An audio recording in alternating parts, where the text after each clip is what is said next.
Welcome to Classic Game Room. Normally when I think of racing on the grid, I think of Light Cycles and Tron, but in this case, it's Grid 2, the sequel.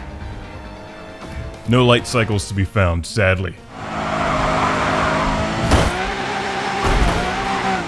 Do a barrel roll, I just did. Ladies and gentlemen, start your engines. It's another Codemasters racing game. They seem to be on a mission to become the dominant racing game force in the universe, and I wish them luck. They're very good at it. Making games for just about every driving style out there: F1, kart racing, dirt, and Grid 2, the sequel. The Wrath of Grid. Grid Strikes Back. Grids. It's a shame there's not light cycles in this game, because the racing in Tron would actually be more realistic. Grid is about as arcade-style racing as you can get without actually driving in an arcade on a Chase HQ game or something. But unlike Chase HQ, you collect a bunch of vehicles, paint them silly colors, and compete to become the world's biggest YouTube driving star. That's the plot of Grid.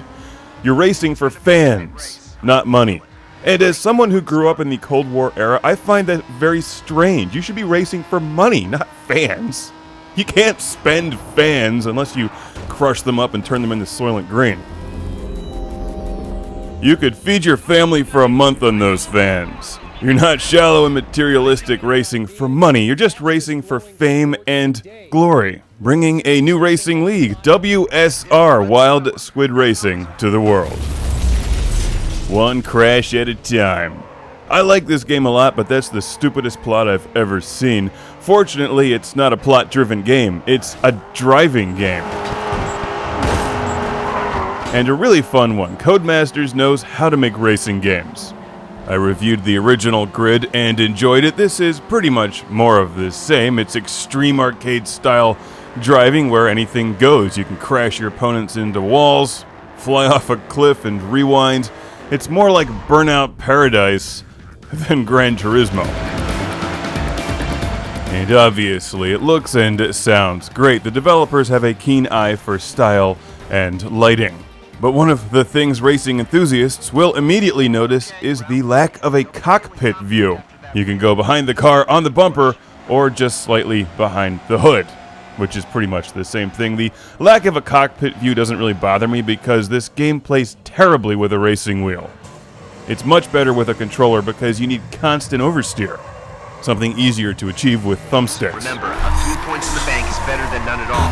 Keep it clean. There's drifting, two-gay, straight-up racing, checkpoint, time trial, lots of things to do. And generally good competition. Later in the game you'll have to be mindful of what car you're driving in what event. They all handle differently, some are better at cornering than others. 10 seconds left. But where's the A-Team van when you need it? Because the A-Team didn't fight to be famous, they fought for justice. You're driving to be the next Kim Kardashian. You're racing to become a celebrity who's famous for the sake of being famous. It's a 21st century phenomenon, racing for fans treated as currency.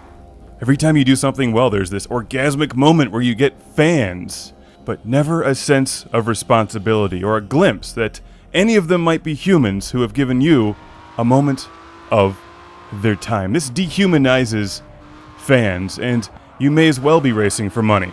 This concept is what happens when reality TV and social media collide and turn into a marketable thing. The next checkpoint.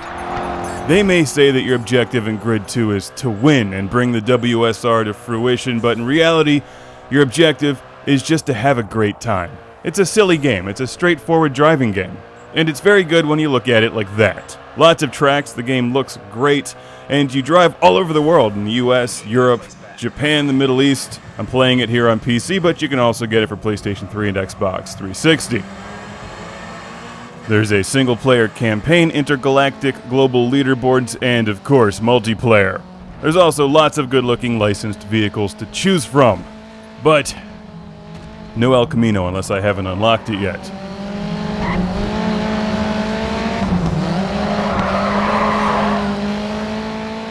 So I've got to give a big Classic Game Room shout out and thank you to the entire Classic Game Room audience for this review. Those of you who have stuck with the show have kept it running, and for that, I thank you all, and your pets. Because according to my statistical research, at least 65% of Classic Game Room fans are cats, who don't appreciate being treated like currency. That being said, I can't fault the designers for trying to come up with some kind of interesting hook to keep you racing, although next time I would prefer to drive for gold bricks and global domination, because then I can spend the gold bricks on spaceships to keep a population in check, who would not be fans because they would be pissed at me for showering them with laser beams.